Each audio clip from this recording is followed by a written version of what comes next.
E se tudo o que a gente acredita sobre nascer e morrer estivesse, na verdade, invertido? Hoje, nós vamos mergulhar numa filosofia espiritual que, olha, ela vira de cabeça para baixo as nossas noções mais básicas sobre a vida e a alma. A pergunta que vai guiar toda a nossa reflexão é essa. A ideia central é que o nascimento não é bem um começo, mas uma espécie de morte. A gente morre para uma realidade de totalidade, uma realidade infinita, para poder entrar numa experiência que é bem mais limitada. Para a gente conseguir entender essa visão, vamos passar por 6 etapas, tá? Vamos começar com o nascimento, como morte e perda. Depois a gente fala da colheita inconsciente das sementes da infância, até chegar no despertar e na lembrança do que é essencial. Vamos começar então pelo conceito mais chocante, talvez. A ideia de que o ato de nascer, de vir para este mundo, é na verdade uma forma de morrer. Morrer para um estado de consciência muito mais amplo e infinito.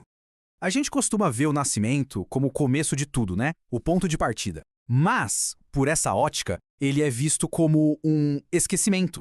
É como se a alma se desligasse da sua natureza infinita para entrar numa experiência humana que é limitada e individual. E aí, se nascer é uma forma de morrer para o todo, faz todo sentido que essa experiência comece com um sentimento muito profundo de perda, de separação. Tem uma frase que diz, porque todo mundo já nasce perdendo. Essa frase é forte, né? Ela captura a essência dessa separação. E não se trata de uma perda material, de jeito nenhum. É algo muito mais profundo.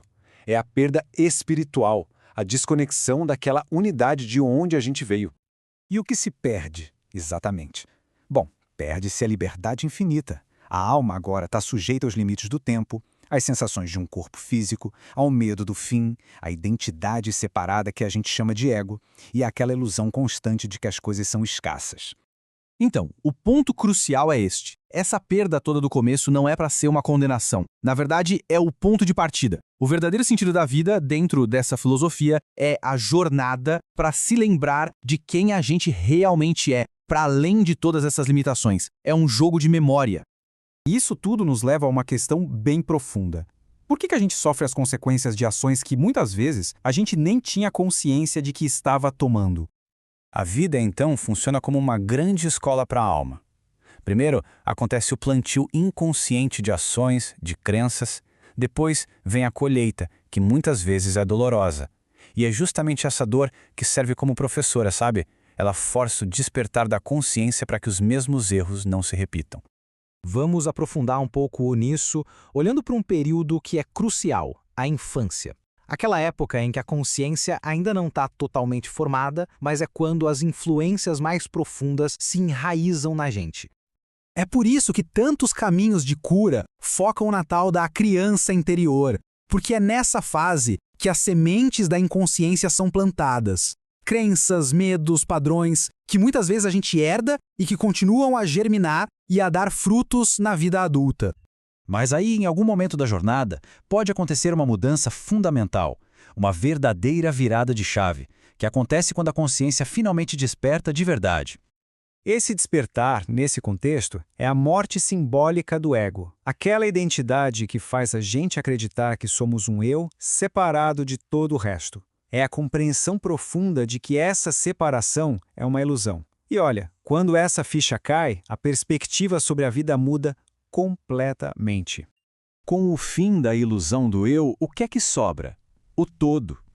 O movimento natural, então, deixa de ser para si mesmo e passa a ser para o outro. A vida se orienta pelo serviço, pela partilha, pelo amor, pela reparação. É um verdadeiro recomeço. E com isso a gente chega à nossa sessão final, que meio que resume toda essa jornada filosófica em uma única e poderosa ideia.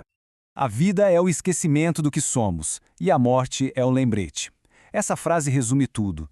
A gente vive um processo de esquecer a nossa natureza original, e a morte funciona como uma recordação final. O que realmente importa nesse intervalo é o quanto a gente consegue amar, apesar de todas as limitações e de todo o caos. E a gente termina com esta pergunta, que transforma toda essa análise em um convite pessoal para reflexão. A ideia não é ter uma resposta pronta, mas sim usar essa provocação como ponto de partida para a própria jornada de redescoberta.